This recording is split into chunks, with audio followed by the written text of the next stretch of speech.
Good morning and welcome to Korea Economic Institute of America.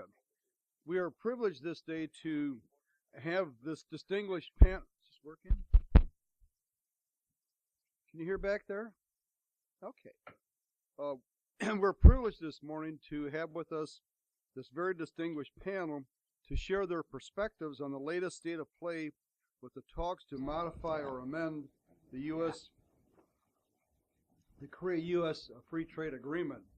What caused President Trump's initial concern about KORUS is in the process of being rectified. During the past year or so, the U.S. has hit high levels of merchandise exports to Korea, resulting in a dramatic reduction in the bilateral trade deficit. The U.S. also continues to produce record trade surpluses in services with Korea. If KORUS is terminated, it would reverse the progress that has been made during the past 18 months, resulting in fewer U.S. exports to Korea and a higher U.S. bilateral trade deficit. KEI has been dedicated to making sure that the accurate data has been made available to Capitol Hill within the administration and the general public. As a result, facts about the current state of the U.S.-Korea trade relationship is getting through to policymakers. The President's State of the Union message did not include a threat to withdraw from KORUS. He simply pledged to fix supposed bad trade deals. The administration plans to continue to work with Korea to ensure that trade under KORUS is more equitable and reciprocal, quote, end of quote. Our seminar today will help identify areas that can modernize and update KORUS to encourage more mutually beneficial trade between our two countries. Again, welcome. And now I turn the program over to the moderator of today's session, KEI Senior Director for Congressional Affairs and Trade, Troy Stangerville. Thank you, Congressman Manzullo. Well, I think we're very fortunate today. I cannot think of three better people to discuss this issue with. To my immediate right, and I'm going to be very brief because we want to get as much discussion in, but you have their bios with you. We have Wendy Cutler, who is the Vice President of the Asia Society Policy Institute and the Director of the Washington office here. But as you all know, she was also Acting Director at USTR and the Chief Negotiator of the KORUS FTA. To her right, we have James Fothery, who is the Vice President of Asia and the Acting Head for Asia in the International Division at the U.S. Chamber of Commerce, and has also worked extensively on U.S.-Korea economic relations. And then to his right, we have Jeff Schott, who is a Senior Fellow at the Peterson Institute and conducted the initial study with J.M. Baum on the potential for a U.S.-Korea free trade agreement. So whether you're looking at this from a business perspective, a government perspective, or an economic perspective, I think we have the right people here today. And what I'd like to do is just start off, and maybe we'll start off with you, Wendy. If each of you maybe would just sort of give us a thought. Right now, the U.S. and South Korea are in the second round of negotiations in Seoul. What do you see as the prospects for success overall, and maybe the biggest challenges we have going forward? Well, thank you very much. It's a very timely discussion today because, as you mentioned, our negotiators are in Seoul. Hopefully they're sleeping, but I'm sure Michael Beeman from USTR is still working. Yes. If Mrs. Yu is not.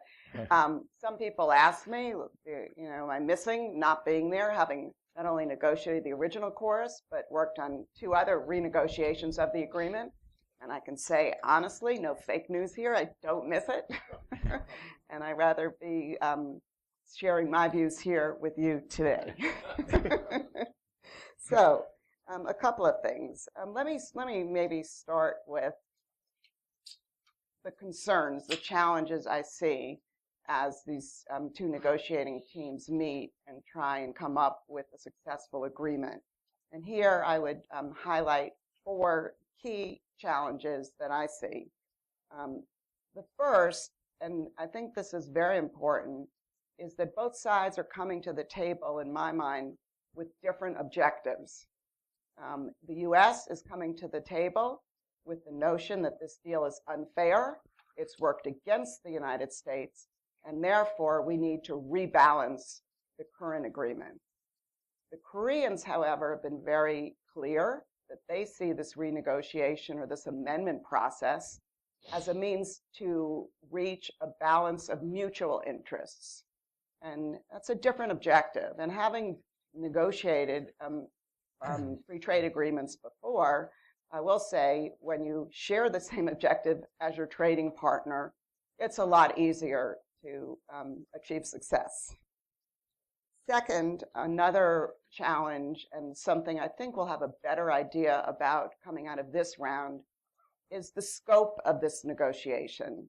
As many of you know, the administration is not seeking trade promotion authority as it negotiates with Korea. They have said that they don't need it because they view this as a more limited negotiation.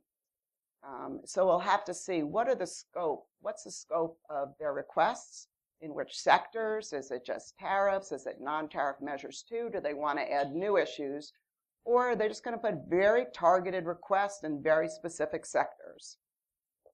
Third, I think another big challenge will be the U.S. willingness to entertain and to engage with Korea on Korea's requests. And at the end of the day, Korea is going to need to go home after this negotiation and show what it got in these talks so it can achieve the necessary domestic support to put this deal into effect. And fourth, and here I'm sure we'll get more into this in the Q's and A's, would be what, other actions the United States is taking against Korea in the trade area, particularly with respect to U.S. trade laws. Now, these actions, for example, the most recent ones on washers and solar, they're technically separate from this negotiation. However, having negotiated, issues like this can really bring a cloud over the negotiations. And so I think that is another challenge, particularly if additional trade measures and trade actions are announced during the course of these negotiations. You want me to stop here? Oh, no, go on yeah, to, no. okay, yeah, okay. So in terms of then all of those concerns, I'm going to be now upbeat. What are the prospects for success? And I'm an optimist, having negotiated for many years with Korea. The Koreans are really tough negotiators, but on the other hand, the Koreans are pragmatic negotiators, and so I think that that does set the stage for a successful negotiation. In order for this negotiation to be successful, I think the scope, number one, needs to be manageable and targeted. Second, I think that agriculture needs to be off the table. Our ag exports are doing really well in Korea now. Korea has made it very clear, based on their National Assembly process, that this is going to be a non-starter for them. And so I think if agriculture is introduced into these talks, the prospects for success will diminish quickly. Third, I think it's important that there's no walking back from existing commitments. So in other words, if the U.S. proposes, for example, to reimpose tariffs that have already went to zero, I think that will drastically reduce the chance for success. I think it's, once again, very important that Korea's requests, the issues Korea puts on the table, are addressed by the United States. And fifth, I think it's very important that the range of implementation concerns are addressed as part of this process. If all of this can be done in a package, a manageable package which benefits with both sides on KORUS, can be supplemented by the administration highlighting how the bilateral trade deficit has decreased over 2017, and furthermore highlighting the record Korean investment in the United States, creating, according to KITA now, 75,000 jobs. I think there are good prospects for success. Thank you. Jim, any additional thoughts? Or? Yeah, I would just underscore that under the framework with which this is being done, Article 22.2, this is any changes, amendments, modifications have to be done by mutual agreement. So I think Wendy is spot on in terms of saying that the U.S. has to at least be open to entertaining anything that the Korean side suggests. And they've thrown out a couple of issues, ISDS, trade remedies, which I think also ties somewhat directly, but it's not specifically part of the agreement, the trade remedies, which we hear that they're putting out for discussion. So I think that is something that they'll have to work through very carefully. But I think more broadly, we need to come at this as allies at a critical time in terms of national security, but also because we are good trading partners. There has been contentious relations in the past, but KORUS was something that really enabled us to develop an economic relationship that was much less frictionless. So I think we need to come at it from that approach, and I think your point about having common objectives here is really a critical one, and so I think that's the way to focus this. Jeff, any additional thoughts? Yeah, the previous speakers are far too optimistic. And maybe it's because of their long history and experience in the area, but you have to look at what the problem is that the Trump administration is giving priority to, and that is autos and parts. That accounts for almost 100% of the merchandise trade deficit. And unless there is change there, they're not going to be satisfied. And if you look at proposals that the United States has put forward in the NAFTA context, one cannot be optimistic that there is common ground for moving forward to some mutually beneficial result in the KORUS context. But we don't know what they're putting forward because, as Wendy said, U.S. officials are not following Trade Promotion Authority procedures because they do not expect to make any changes in U.S. policy. And so it is going to be a one-sided negotiation. And it just happens that there may be one or two procedural or rulemaking areas where what the Trump administration wants to claw back from the existing agreement is consistent with what the Korean negotiators never wanted in the agreement to begin with. And so there's a possibility for some agreement there in the area of investor state. But that doesn't make the U.S. business community very happy. Correct. And doesn't necessarily strengthen the effectiveness of the investment obligations that were negotiated in the KORUS FTA. So we need greater clarity of what the U.S. objectives are for this agreement. If they are limited, narrowly focused, then you can make some changes. And indeed, the U.S. concern about the trade deficit, which is probably not appropriate to begin with, but is even on their own terms not a big problem given the changes that have occurred in the recent past. You could come some accommodation, but I think it's going to require changes in autos and parts, and it could prove disruptive to the investment that Korean firms have in the United States, where now more than 50% of the Hyundai and Kia cars that are sold in the United States are made in the United States. That's up from 30% just a decade ago. Any disruption in the existing rules that businessmen operate under could affect that, and not necessarily in a positive way. So those are initial negative thoughts. So Jim, I'd like to go to you for a second. You know, Jeff talked about how the administration is focused on one thing, and that's the deficit, and that's primarily autos. And so from their perspective, this is a bad deal. And I realize, you know, different business industries may view the agreement differently, but on the whole, do you think the business community is seeing KORUS as a good deal or a bad deal? I think it's wrong conceptually to view any trading relationship or any FTA and define it by trade balance. And I think particularly this administration really honed in on trade deficits in a bilateral context. There is no way short of some very explicitly managed trade type agreement, which we would vehemently oppose, to achieve that sort of balance by negotiating. And so unless the administration is willing to take a look at macroeconomic policies that change the U.S. savings and investment rates and consumption rates, this is not going to get fixed via the KORUS negotiation. Amen. spoken like a true Peterson Institute economist. That said, I think the business community has seen expanded opportunities under KORUS.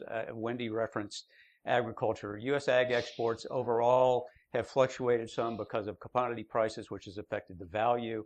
But in a couple of key export areas, for example, beef and pork and some grains, we've had very substantial increases. Goods exports overall have not increased rapidly until 2017. But 2015, 2016, Korea's total imports from the world fell over 20%.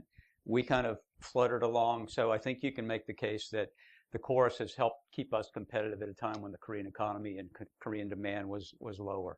Services exports are up 25% since the agreement went into effect. 2017, our goods exports are up 17.5%, deficits coming down. We have said that the trends are moving in the right direction. All that macro stuff said, Korea still has had problems with implementation in some parts of the agreement, and that's where the business community is focused. I think also, frankly, it's where Korea gets lots of political problems because people on Capitol Hill hear from the business community, or they hear that, well, Korea hasn't done this in chapters X, Y, and Z.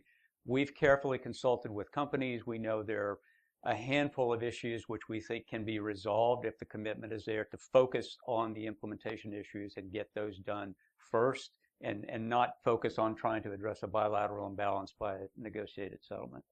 Fair enough? So, and maybe, Wendy, you can help us understand this. You brought it up briefly, and Jeff has touched on it. But because the administration isn't using trade promotion authority, what can they really actually seek changes on? Either that they could give Korea, or that, we could ask for Korea. Jim has mentioned mutual consent, but I mean, what does that really kind of mean for us? Well, under trade promotion authority is needed in the most narrow sense when you anticipate changing a U.S. trade law during the negotiation.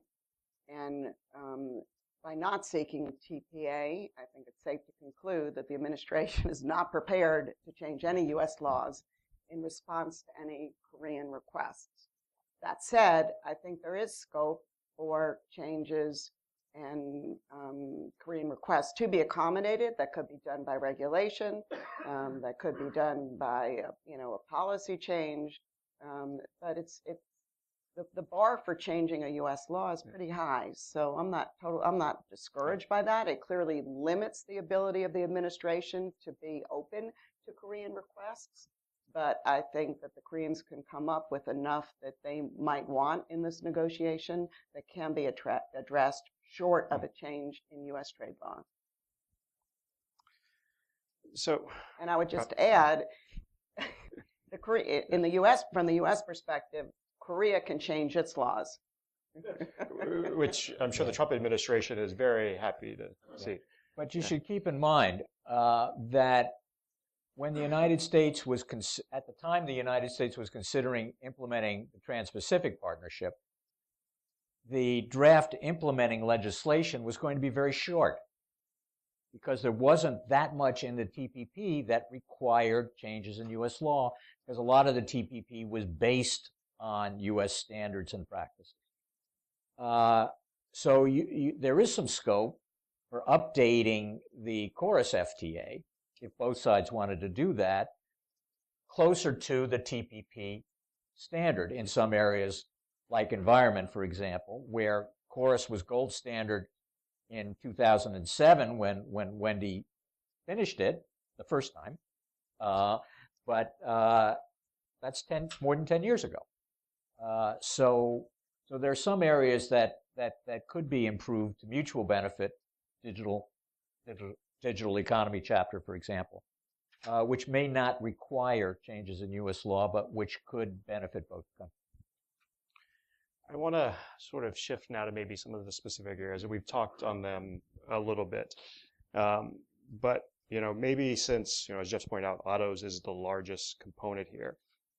One of the issues has been, the U.S. imports of autos have gone up, and that, this has been where, a lot of the growth of the trade deficit has been. But, the question sort of becomes, is that correlation or is that causation? In other words, can we really look at this and say that, if we change KORUS, like this would have been different, in other words? I don't know, Jim, if you have any thoughts on that. I do. Yeah. How long do we have? Well, I want to move the questions in about 30 minutes, so, Yeah, so KORUS goes into effect in March 2012. We're coming out of the Great Recession. U.S. auto imports, total U.S. automotive demand started to soar. It went from about 13 million units to 17.5 imported in domestic sales.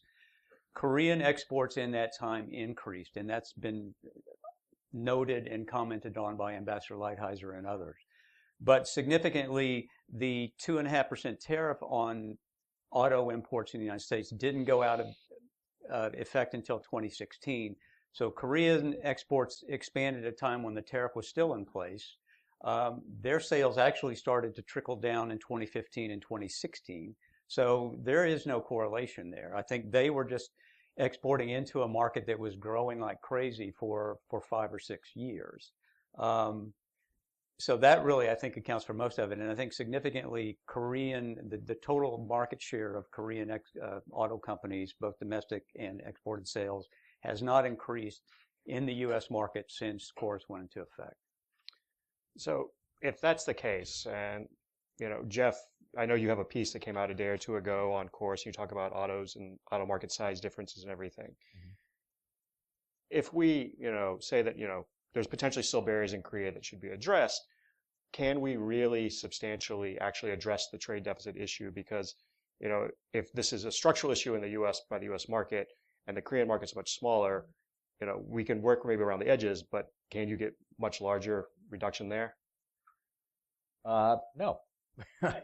The Korean market is 1/10 the size, less than 1/10 the size of the U.S. market. So there's no possibility of a balancing of trade, nor would it be desirable, or does it make any sense to think about it that way? The other constraint is the 2.5% MFN tariff. So any additional regulatory burdens that would be added to the KORUS FTA to discourage Korean exports to the United States, as soon as they raise production costs just a little bit, you forget about KORUS preferences and you just continue to trade on an MFN basis like we did in the first few years, as Jim said, of the KORUS. So the administration has to be pretty careful. We've had a very good situation where we have had a rebalancing of the mix of Korean cars that are sold in the U.S. market from mostly export to more than half domestic produced. That's good for the U.S. workers that are in those plants, and the trend has been slow and steady. We don't want to disrupt that, and certainly provisions to encourage more Korean investment in the United States would be one of the positive things that could come out of this agreement if they structure it properly. So, if that's the case, and having seen sort of what's going on with NAFTA, and just mentioned this, Wendy, what can we kind of see from that negotiation that might be key going forward with KORUS? Sorry. Need to take it? No. I don't know who that is, so I'm perfectly happy to. It's Ambassador Lighthizer. Yeah. He should text. It'll be much easier then. Yeah. Well, maybe first I can just touch a little on the auto sector. Yeah. When we originally negotiated the deal in 2007, autos was by far the most difficult issue under negotiation. And at that time, we thought we achieved a breakthrough, but clearly it wasn't viewed like that when the deal was brought home. So when we went back to the table during the Obama administration for the renegotiations in 2010, that renegotiation largely focused on automotive issues.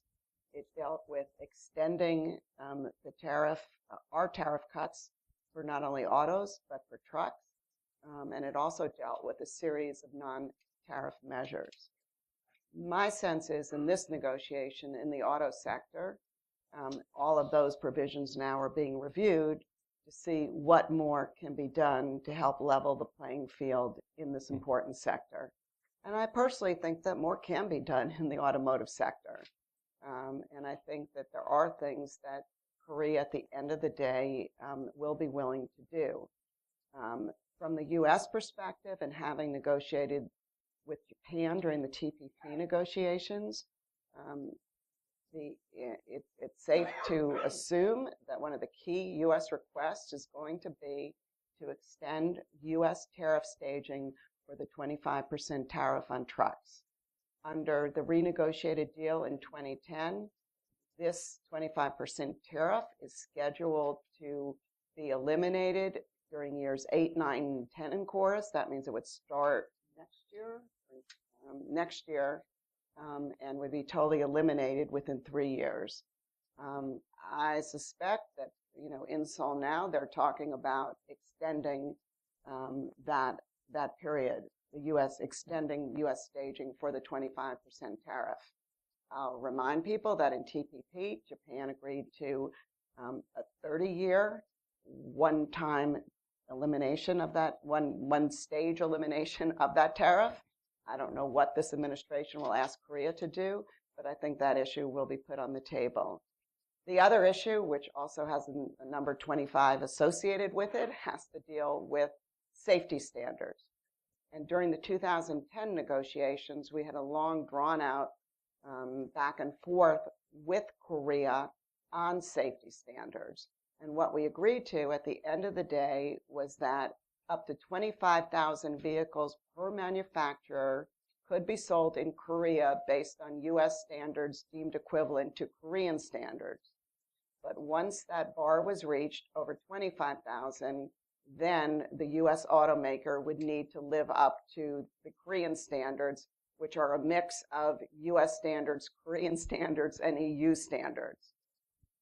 As our automakers are selling more and more cars into the Korean market, they're getting closer to the 25,000 bar.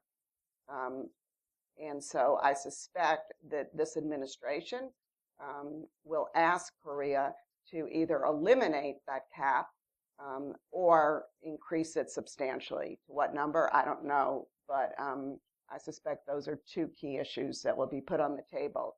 Will they result in changing the trade deficit? I don't think so.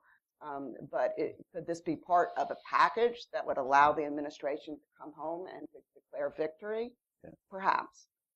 So I leave that on the table. With respect then, and I'll just stop with your NAFTA question, just in the automotive sector, I think it was Jeff who put on the table the important issue of automotive rules of origin, where we're seeking not only a very high value content percentage among the 3 NAFTA partners, but for the first time, as far as I know, in a free trade agreement negotiation, we're actually asking that a certain percentage of that be set aside for U.S. production. And if proposals like that are put on the table in KORUS, I think that's going to complicate things significantly. Yeah, just one brief note on autos. That's been one sector where there have been continuation of non-tariff measures, either safety standards or environmental standards, that have posed significant obstacles to U.S. auto companies trying to export into the market. And so we have advocated for the full 5 years or 5.5 years KORUS agreement that they need to clean that stuff up. And sometimes they're directly KORUS related issues, but sometimes it's just duplicative standards that make it more complicated than it need be for small volume exporters to export into the market. And so I think that's really the nub of the issue that they need to try to get resolved in these consultations on that aspect of it. I think more broadly on the NAFTA question, there have been some things that have been brought up in this rule of origin in terms of the thresholds that they're looking at, I think are really problematic. I don't know, and I certainly hope that they're not going to try to do similar thresholds in the KORUS agreement. The sunset clause and a number of provisions are also deeply troubling and opposed by the business community. So I hope that those things don't get engaged in these discussions, because I think those would be impossible to work out under the Article 22 process.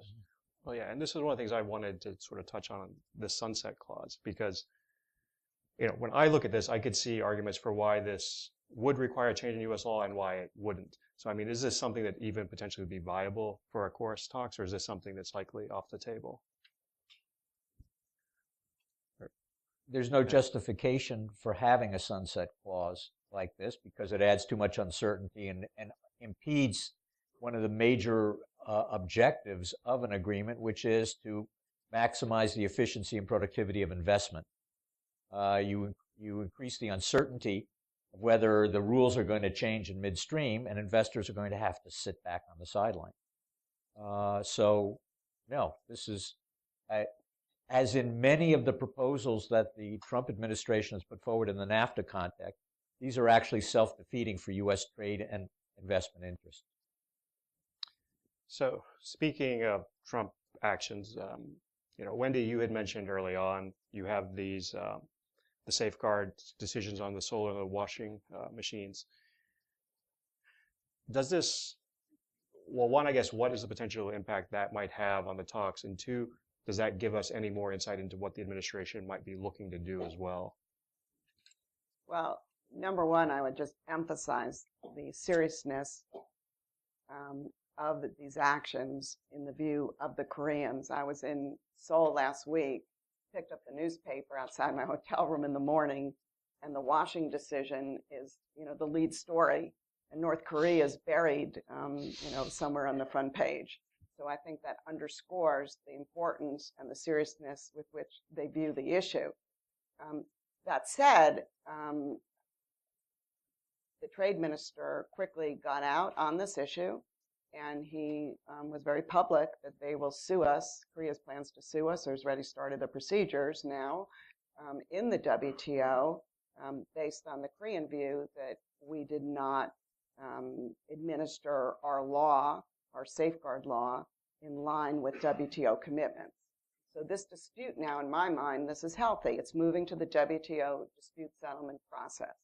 And I think that's good, because I think if you try and address that issue in this KORUS amendment process, it complicates the negotiations. But once again, I think that these two decisions, coupled with perhaps an impending decision on steel and other countervail and anti-dumping actions to be taken, could set a cloud over the negotiations and affect the tone and the willingness of both sides to work together enthusiastically to reach an agreement. Yeah, enthusiasm is. Well, and I think, one of the things that a lot of people don't realize is that on these actions, a lot of the press has been that, this is about China, but, the washing machines was clearly about Korea. The solar panels actually end up hitting more Korean producers than Chinese. And if steel comes through, it'll be more Korean steel than it is Chinese steel, because we import more from Korea than China. So the public perception may be that this is about China, but Korea is getting the blowback on it. Well, not so much on washing machines, because Korean production of washing machines is throughout Asia. Yeah. And that's why you needed a global safeguard on top of the existing anti-dumping measures that have been in place for a couple of years. So one other thing, speaking of roadblocks, and we've touched on this a little as well, but I'd be interested in your insights, Wendy, because you've obviously dealt with this a lot before with Korea. They have been very clear that the one thing that is off the table is agriculture, that, this is non-negotiable.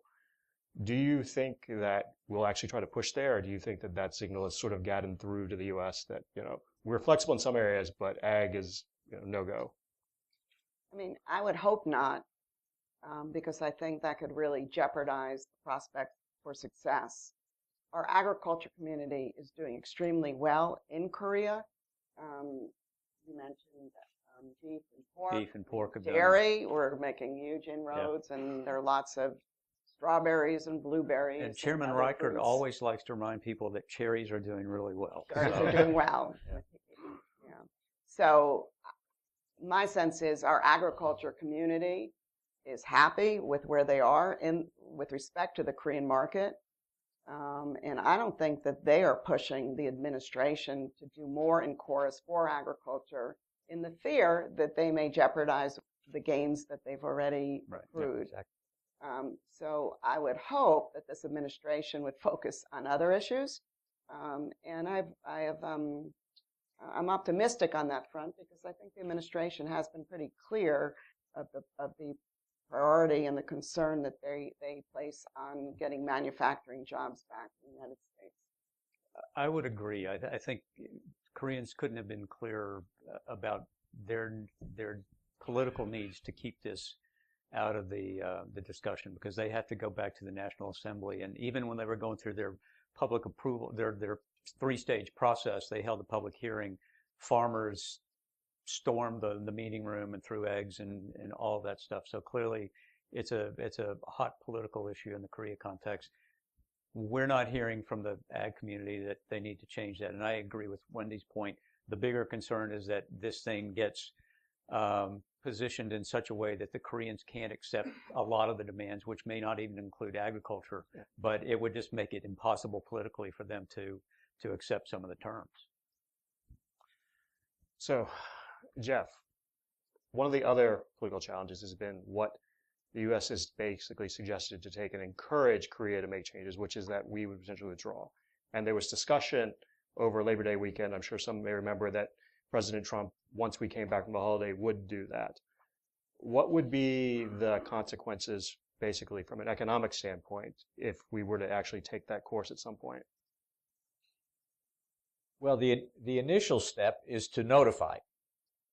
And then you have to have a 6-month period before you can actually do anything.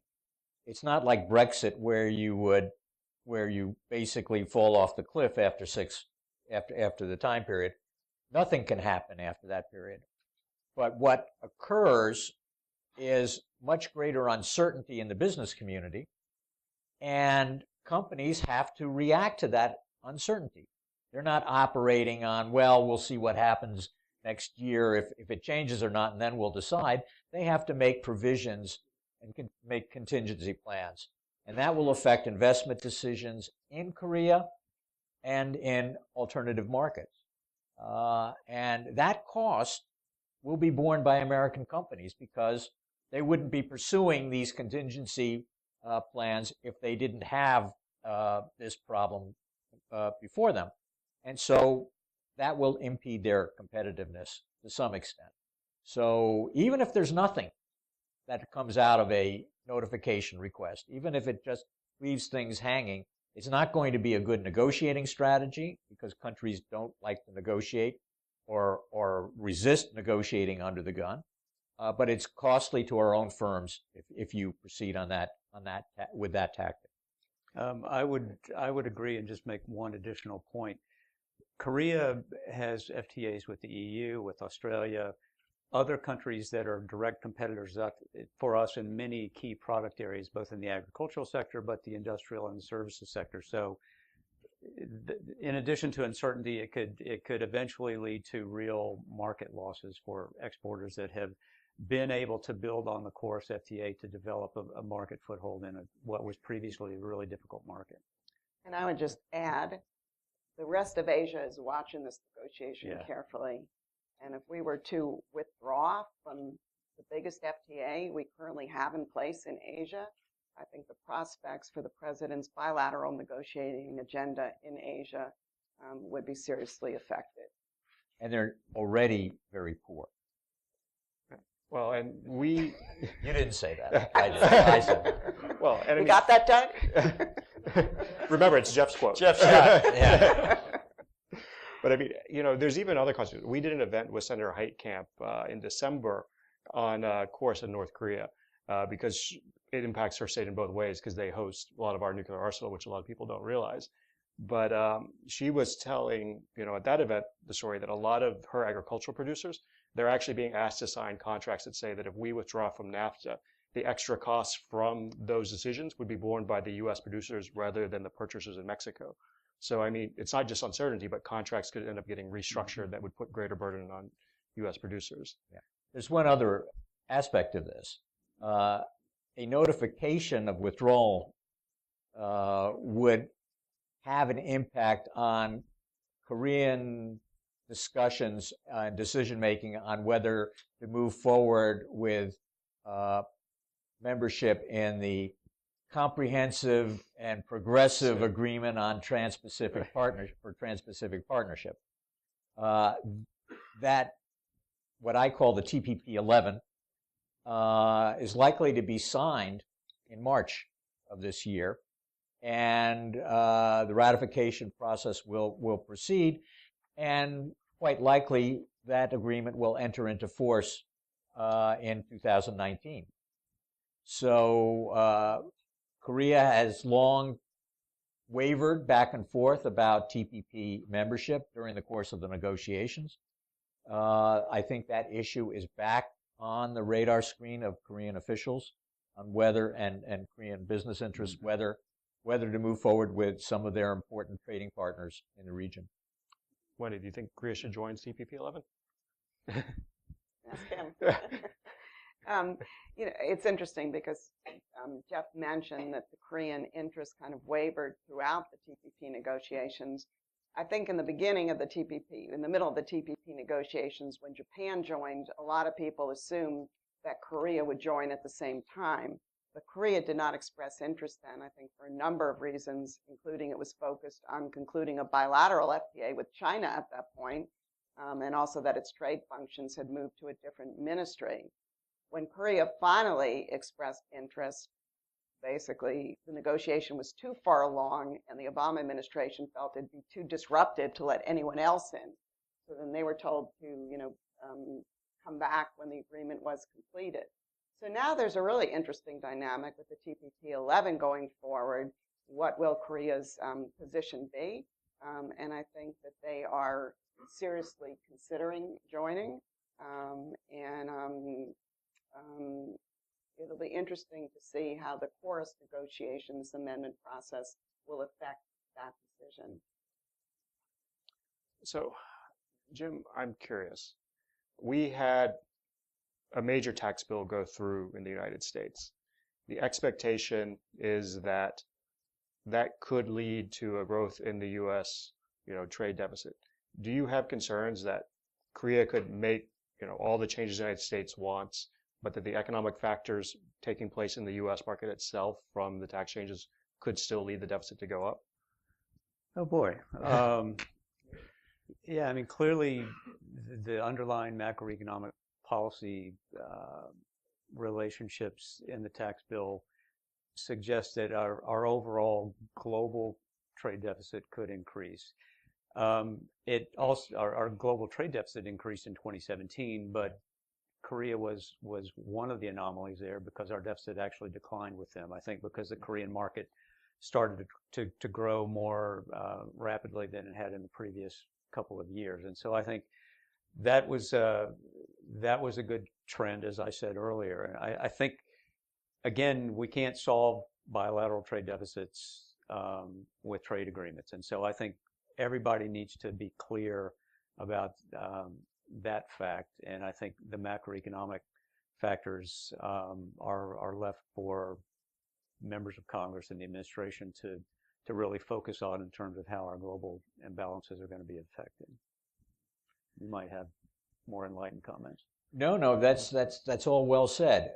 There's one factor that we haven't touched on with regard to bilateral trade flows, and that is to recognize that the administration is very transaction-oriented. And so packaged with changes in the trade agreement could be additional commitments to increase trade. We saw this when President Moon was visiting in late June of last year. Very possible that there will be further progress, which is already being made in the private sector, in the marketplace, to contract for increased purchases of U.S. liquefied natural gas, and a significant shift in sourcing of supplies and imports in Korea from the Middle East to the United States. That could be big ticket sales that is more than a blimp in the trade numbers. And that's potentially feasible because my understanding is a lot of Korea's Middle Eastern contracts come up in 2019. So We're at a point where they could shift.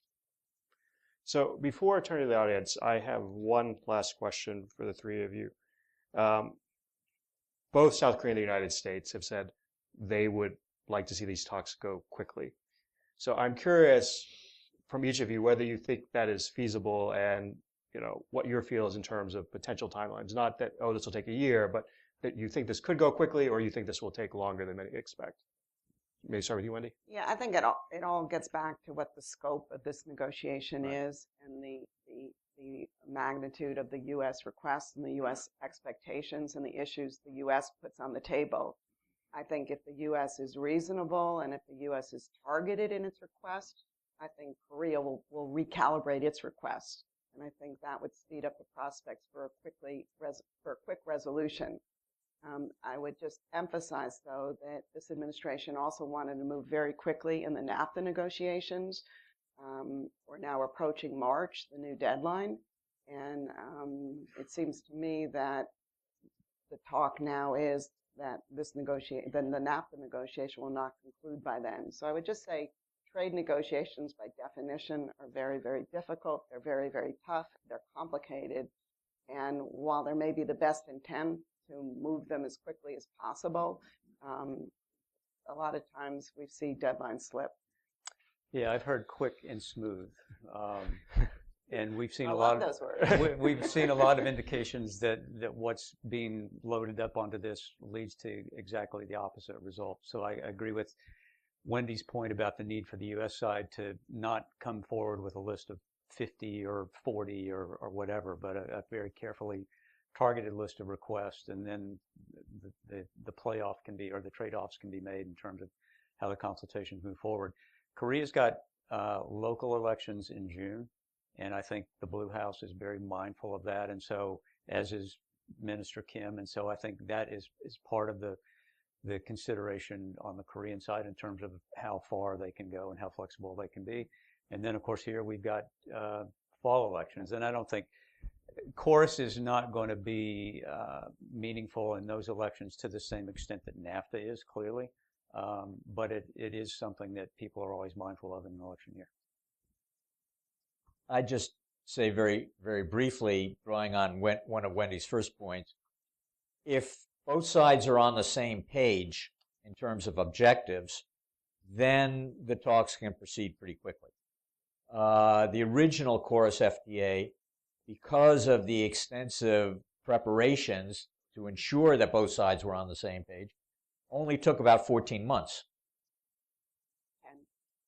We had a specific time limit at that time. February, yeah, and it was connected to the expiration of Trade Promotion Authority.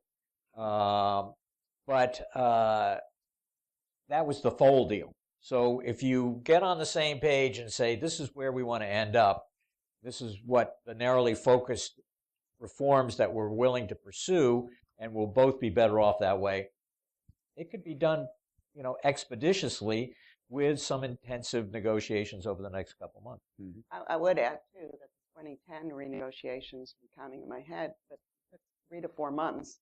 They were probably one of the most miserable periods of my life, but we did it. Yeah. All right, I'd like to open things up to the audience now. If you could take and please give your name and affiliation, and please try to keep things to a question, if you will. Yes, right here in the front, Michael. Mike Senick, PBS Online NewsHour. You all have experience in trade negotiations. When you're doing trade negotiations, how much do national security issues weigh over you, either explicitly, i.e. in contact with the National Security Council staff, or just the fact that you know that there are other clouds there, and obviously in Korea, they're big clouds?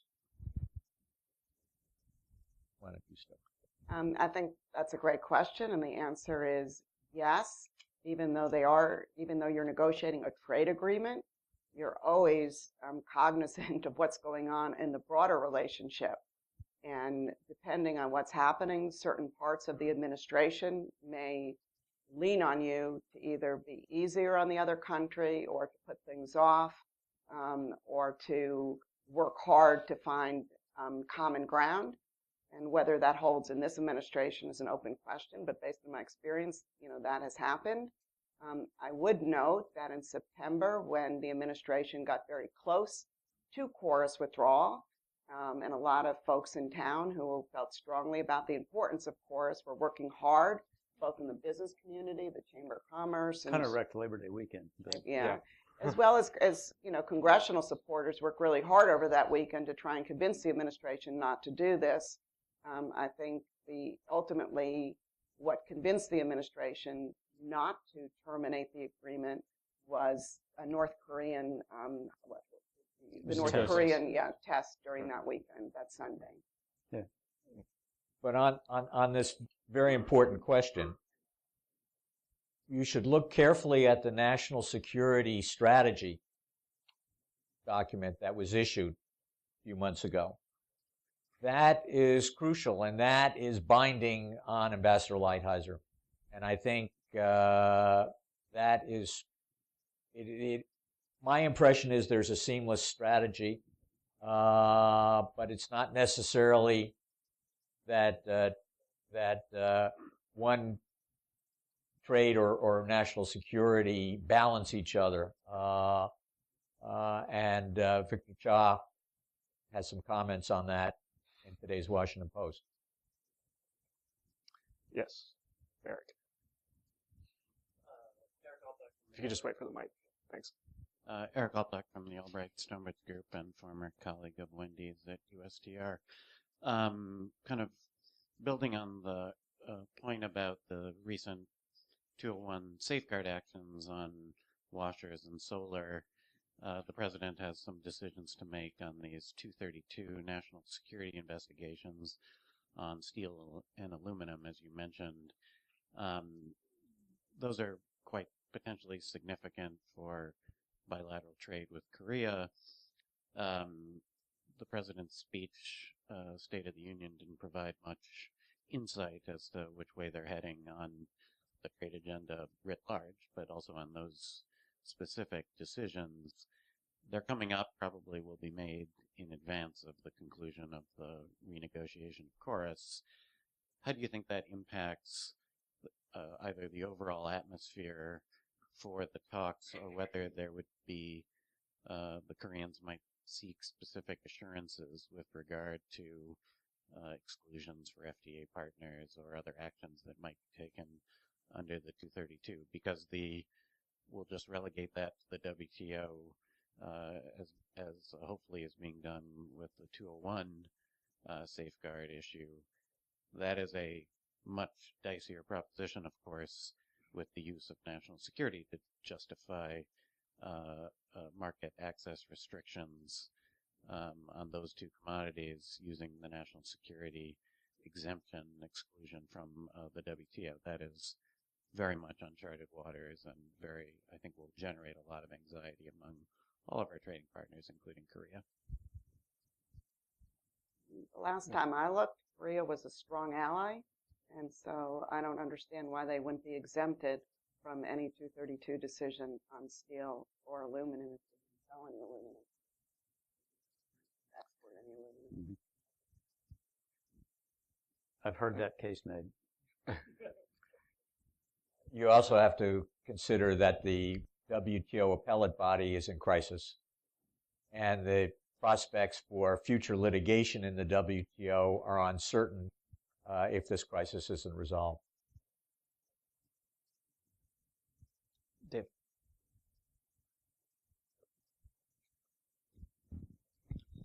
David Kim with Hyundai Motor Company. Jeff, thanks for the shout out to Hyundai and Kia, much appreciated. Wendy, you raised the possibility of the 25% truck tariff being pushed out into the future, as well as the 2.5% tariff on autos possibly being reinstated. Or maybe you didn't. Okay, well. Do you know something? Let's just hypothetically assume your former colleagues are going to push those things. Number one, can it be done absent a change in law? And number two, would you view this as something outside the scope of something reasonable and targeted? Oh, in terms of the legal question, I'm going to let lawyers argue that. I've heard both sides of the story. Some people argue that the administration has certain tariff authorities under KORUS that will allow it to do certain things, but won't allow it to do other things. With respect to reimposing a tariff that already went to zero, I think that would be unprecedented, and I think that would really dampen any prospects for success in this negotiation. But I do believe delaying a tariff that hasn't come down yet is something that is reasonable to ask for. They can negotiate how many years the delay should be, but I think that is reasonable. And I'd also point out that as far as I know, the Korean car companies aren't even making trucks that would be subject to such a duty, and so I don't think it would be a big commercial ask for Korea. Yes. Yes, my name is Quisha Chan from Christian Broadcasting System, Korea. I'm working for radio. So from your comment that agriculture should be off the table for the success. Speak closer to the mic. Can you hear me? Yeah. Yeah. So you said that the agriculture should be off the table for the success of the negotiation.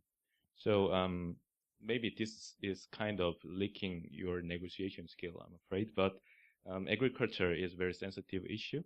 And so do you think from the U.S. perspective that it is likely for U.S. to use the agriculture as a kind of leverage of the negotiation just to get some better position on it? Thank you. I'm sure that has been discussed internally at USTR.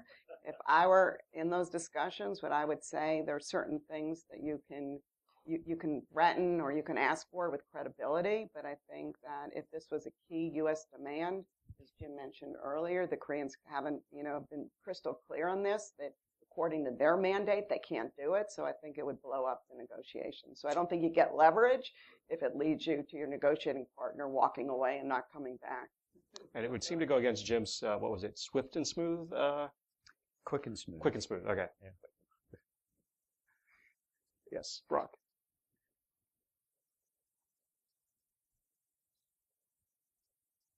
Yeah, I was just curious what you think these negotiations mean in terms of potential new negotiations that the administration could pursue. I mean, the fact that USTR is engaged in renegotiating our two largest FTAs, does that leave any oxygen to pursue new initiatives? One of the things that we're in a position here in the business community of being very defensive about NAFTA, which is a hugely important agreement, as everybody knows. It's 25 years old, so we've been messaging that it can be modernized and improved in certain areas, digital economy chapter and some things like that. Clearly, KORUS is our highest standard agreement yet in place. A lot of the TPP was premised on some of the things that Wendy had negotiated in the KORUS agreement, and some of the things that came out in TPP were actually not quite as good as they'd been in KORUS. I won't name names, but we're looking for a positive, proactive trade agenda, and everybody else around the world, particularly in Asia, is aggressively seeking new trade agreements, and we're not. We've heard a lot about a bilateral strategy. The TPP 11 is moving forward. The EU is aggressively concluding agreements with countries that range from Japan in the north to Vietnam in the south, and so we are increasingly becoming at a very distinct competitive disadvantage from U.S. exporters in the United States to those critical markets in Asia. So we want to see some coherent Asia strategy. Bilaterals, if they're going to do that, they're going to have to start quickly because they're not easy, right? Wendy, Jim reminded me that I would be negligent if I didn't ask you this. Jim mentioned digital trade. When you originally negotiated KORUS, Facebook, YouTube, these things were really in their infancy. I know you've got some thoughts on sort of the digital trade chapter. Do you think there's potential there in the negotiations?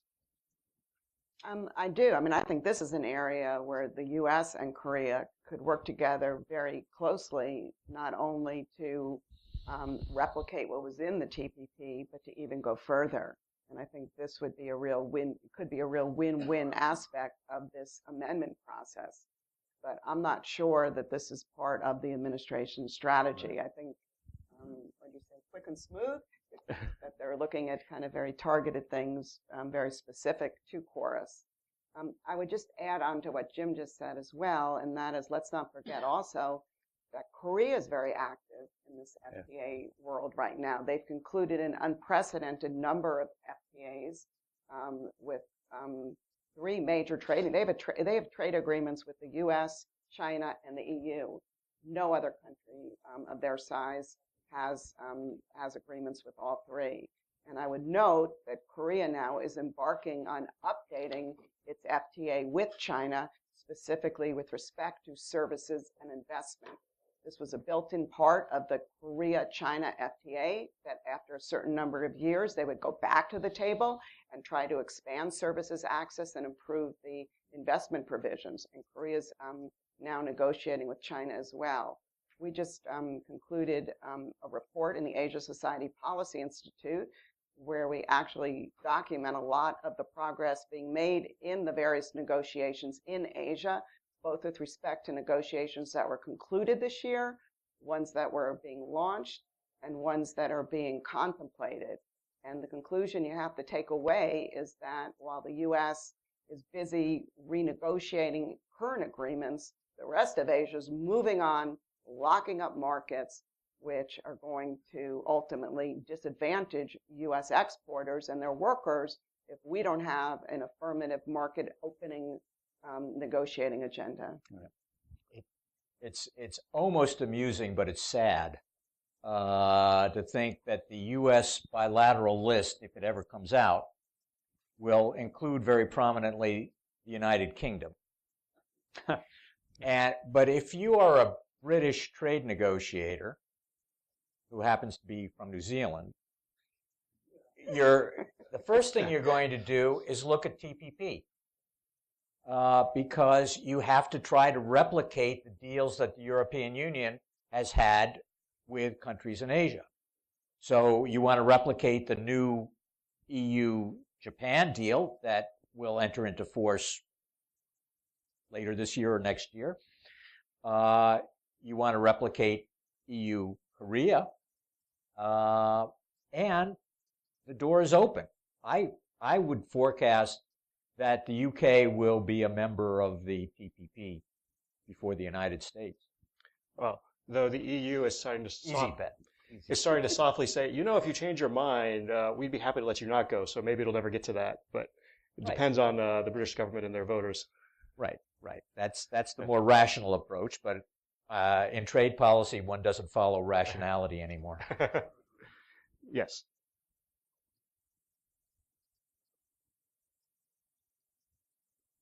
Sarah Cartmel with Ford Motor Company.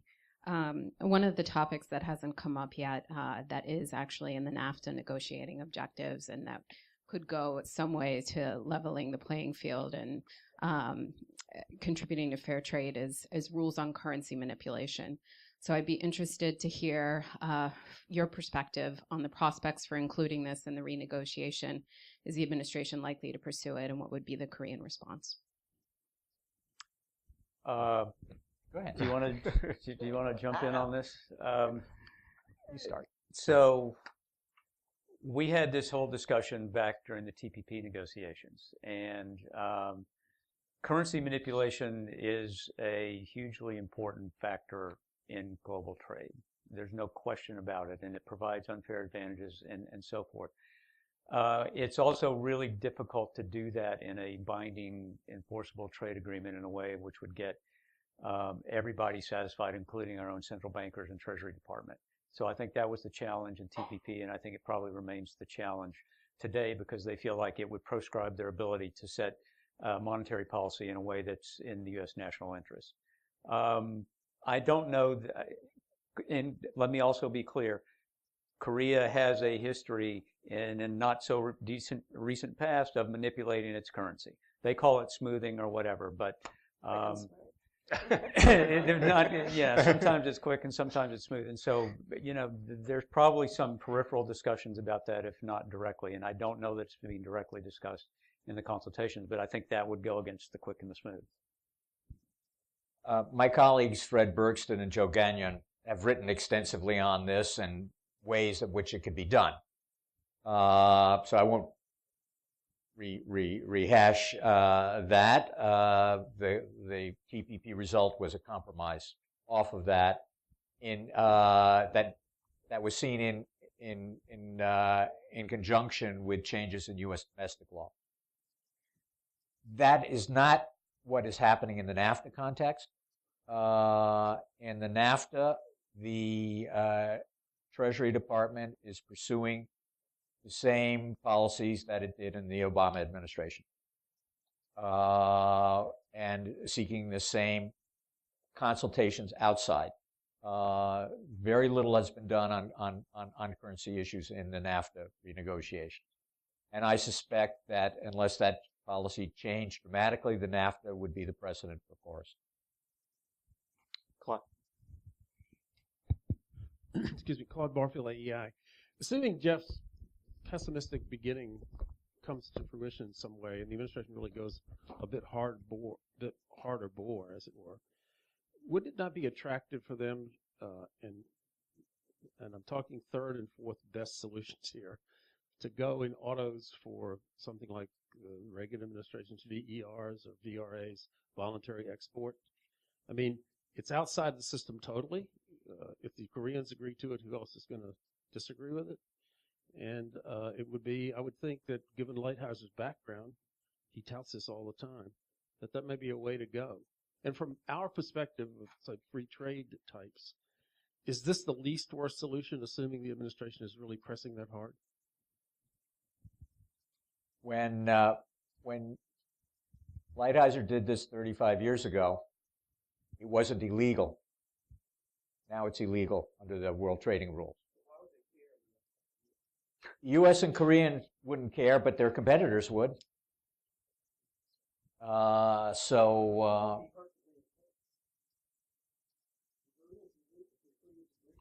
Use of the mic. Third-party interests would come up. But then again, it would be a WTO litigation, which goes back to the problem of WTO litigation writ large. This is another issue that we haven't talked about in the KORUS context. But if the NAFTA precedent on dispute settlement were invoked in the KORUS negotiations, then USTR would be asking for a fundamental change in the nature of the rulings of dispute settlement under the free trade agreement, to be advisory and not binding. That's a big change, and I believe would be very damaging to U.S. trade and investment interests in our bilateral relationship. Also, in the history of the the restraints on Japanese autos, you had rent-seeking behavior, but it also makes cars more expensive for American consumers. And then it did help start to spur some of the Japanese investment in the United States. But as Jeff mentioned, Korean investment has already really started to flow here.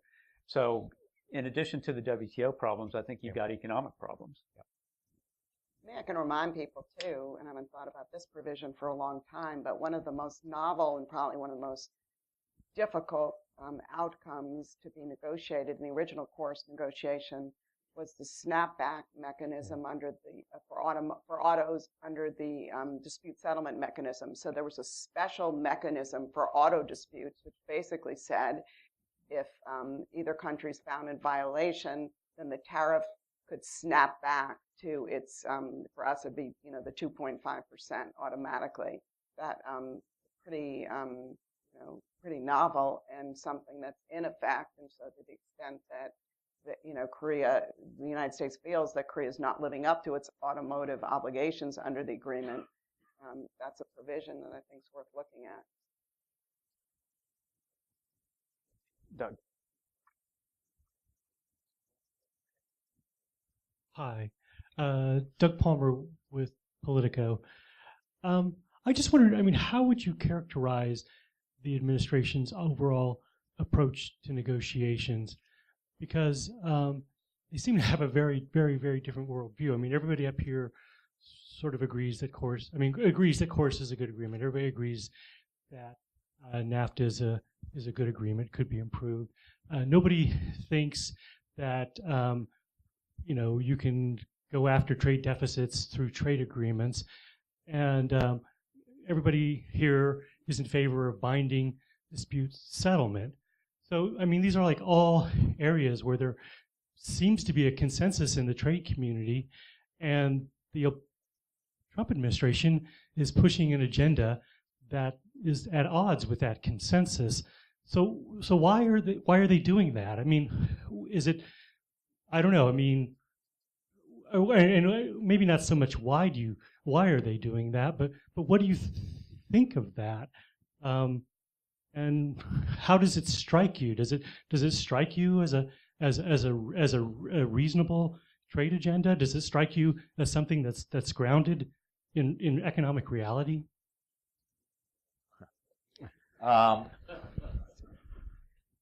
Let me take a complicated question and try to give you an overly simplistic answer, but recognize that this is not everything.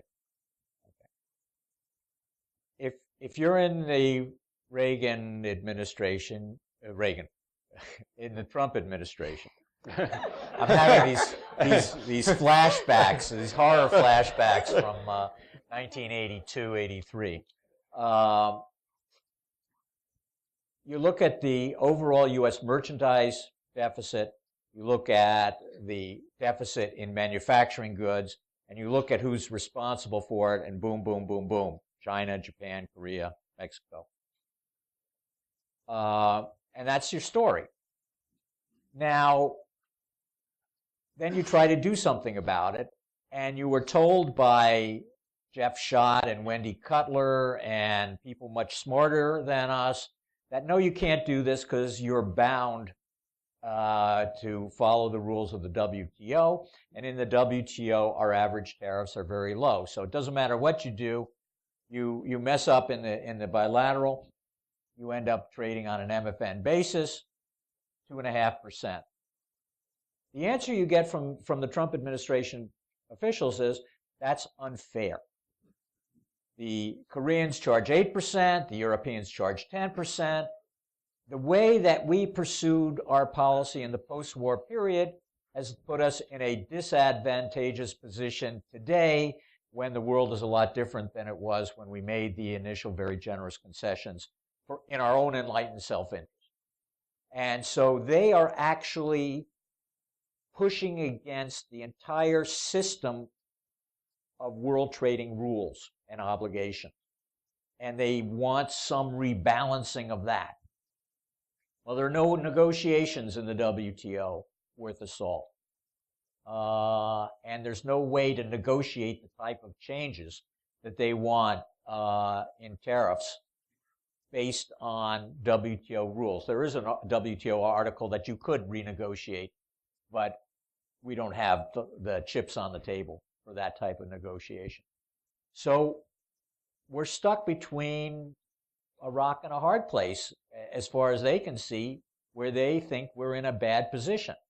Now, from an economic perspective, we're not in that bad a position. The economy is doing really well. Our manufacturing sector is doing really well. Output is at historic highs, nearer or at historic highs. Where it is not at historic highs is employment in manufacturing. And some of those people who are disadvantaged in that sector are core supporters of the Trump administration. Well, and this is something that he's believed since the 1980s. So, I mean, for at least him, as he likes to say, like North Korea, the only opinion that matters, it's deeply ingrained. But, okay. No, go ahead. If you're moving on. Or I was going to actually ask Jeff a follow-up question. But if this is the case, should they have taken a different approach? Like, if we posit that, okay, maybe we need to try and rebalance this broader global situation, does focusing on NAFTA and KORUS to begin with, rather than working on the global problem, make sense? Should they have gone a different path? they take the view that, supported by the experience of the past 20 years, that you don't get much out of WTO negotiations.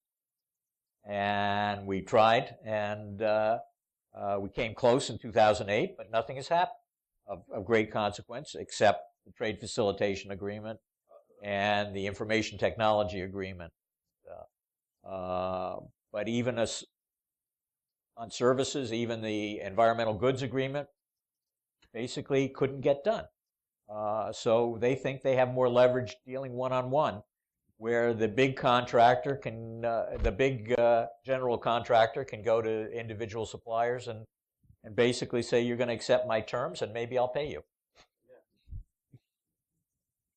So, just back to what Doug asked, based on my experience, every administration comes into office and they have their own ideas on what they want to achieve, and they have a mandate, and this administration did have a strong mandate on trade. It was a big issue during the campaign. And then they typically focus on what they're going to ask the other negotiating partners to do. Okay, so they come up with long lists. They try and kind of push the limits on what's been done before, and I think that's what we're seeing. I think where most administrations don't do a good job is trying to factor in the response from our trading partners. And that's when you get to the table and you have all these great ideas, but your negotiating partner is just not interested. And frankly, you find out you don't have as much negotiating leverage as maybe you had in the 80s or the 90s. So I think that's what's going on. And then your options are basically, do you keep pushing, and maybe withdraw if you can't get what you want, or do you engage and you try and find common ground? And I don't think we know the answer to that yet. As an optimist, I read the statements by Ambassador Lighthizer after the 6th round in a positive light. I mean, he didn't throw in the towel. He wasn't happy with certain Canadian proposals, but he did acknowledge progress was being made, and he said he hoped for a breakthrough. So in my perspective, Canada, Mexico, we're engaging on these proposals we put on the table. They're going to take a while to sort out, and maybe they cannot be sorted out. But once again, I think when you get to the negotiating table, it's a completely different reality than sitting in rooms in the Winder building trying to come up with new proposals. Yes, in the back. Hi, my name is Jinon from Korean Embassy. I just want to ask about TPP, not KORUS. How do you interpret President Trump's remarks on TPP in last week, Davos? And how do you think it will affect the TPP 11 process? They are supposed to sign in TPP 11 in March in Peru. Thank you. I think the TPP signatories will go forward with their plans. I don't think this has much of an impact on it. They have long said that they have made modifications to the agreement, suspending some provisions temporarily, in hopes that the United States will revisit the agreement and come back to the negotiating table. So I think all of the TPP countries want the United States to join, but they decided long ago that they weren't going to wait for the United States to change its mind and come back to the negotiating table, that they were going to preserve the very valuable deal that they had put together over almost 6 years of negotiation. I welcome the opening that President Trump made on TPP in Davos last week. We don't know how serious it is. We don't know how well thought out it is. Time will tell. But that's the first positive comment I've seen him say on TPP. So I welcome that. I'm going to pocket it and see what comes next. All right. Well, if you'll join me, I think we've had a really good discussion. We've probably covered everything that we could. But if you'll thank me or join me in thanking Jeff, Jim, and Wendy. Thank you.